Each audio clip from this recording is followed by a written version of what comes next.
കാലവർഷത്തിന്റെ ശക്തി കുറയുമ്പോഴും ആലപ്പുഴ കുട്ടനാട്ടിലെ വെള്ളപ്പൊക്കത്തിന് അവസാനമാകുന്നില്ല. വീടുകളിൽ കയറിയ വെള്ളം ആഴ്ചകൾ പിന്നിട്ടിട്ടും പിൻവലിയാത്തത് കുടുംബങ്ങളെ വലിയ തരത്തിൽ ദുരിതത്തിലാക്കുന്നുണ്ട്. കൈനകരി പഞ്ചായത്തിലെ ഏക്കർ കണക്കിന് പാടശേഖരങ്ങൾ കായൽ സമാനമായി തുടരുന്നതാണ് വെള്ളക്കെട്ടിന് കാരണമെന്ന് കുടുംബങ്ങൾ പറയുന്നു.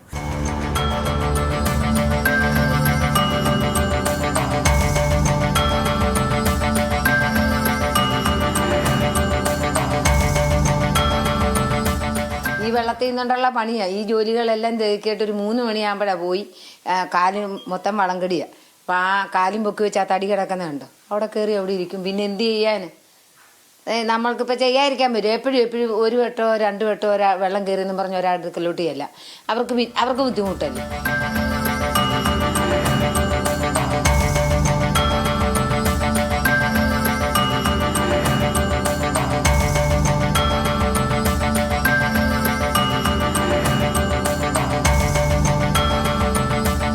വട്ടക്കായലിന് നടുവിൽ ചെറുതോടുകളുടെ കരയിലാണ് കൈനകരിക്കാരുടെ താമസം. കുട്ടനാടിന്റെ ഗ്രാമീണ ഭംഗി ആവോളമുള്ള സഞ്ചാരികളുടെ ഇഷ്ടസ്ഥലം. മഴക്കാലത്തെ വെള്ളപ്പൊക്കം കുട്ടനാട്ടുകാർക്ക് പുത്തരിയല്ല. പക്ഷേ ഇപ്പോൾ ഈ വീടുകളിലുള്ളത് മഴക്കാലം സമ്മാനിക്കുന്ന വെള്ളമല്ല. 200-ലധികം ഏക്കർ വരുന്ന നെൽപ്പാടങ്ങളിലെ വെള്ളക്കെട്ടാണ് ഇതിനു കാരണം. പൈപ്പ് വെള്ളമില്ല. ബാത്റൂമിൽ പോകാൻ ഞങ്ങൾക്ക് വേണ്ട. ഇതൊക്കെ ഓപ്പറേഷൻ കഴിഞ്ഞ് ഞങ്ങൾ ഇവിടെ കിടന്നതാണ്.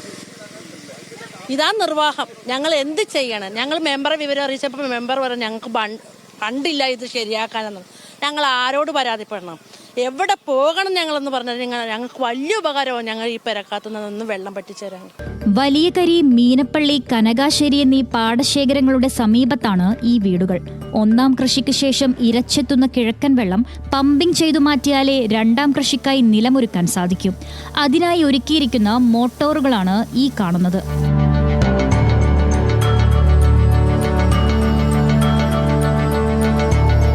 കൈനകരി പഞ്ചായത്തിലെ 15-13 വാർഡുകളിലെ വെള്ളക്കെട്ട് ഒഴിവാക്കണമെങ്കിൽ പമ്പിംഗ് ശക്തമാക്കണം.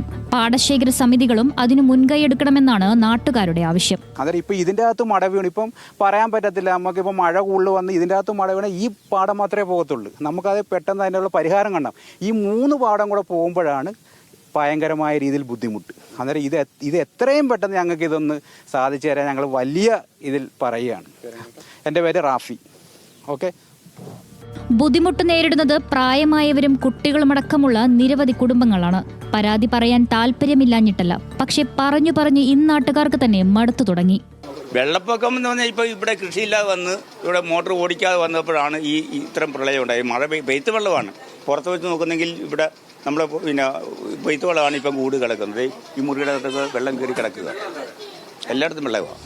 വഴികളും വീടുകളുമൊക്കെ വെള്ളക്കെട്ടിൽ നിന്നും മുക്തമായാലേ കുട്ടികൾക്ക് സ്കൂളിലേക്കടക്കം പോകാനാകൂ. അധ്യയന വർഷം ആരംഭിച്ച ശേഷം ആകെ 2 ദിവസമാണ് കുട്ടികൾക്ക് പഠനം സാധ്യമായത്. കൂടുതൽ ക്ഷമതയുള്ള മോട്ടോർ പമ്പുകൾ എത്തിച്ച് പാടത്തെ വെള്ളം ഒഴിവാക്കിയാൽ മാത്രമേ ഈ കുടുംബങ്ങളുടെ ദുരിതം അവസാനിക്കൂ. ന്യൂസ് മലയാളം, ആലപ്പുഴ.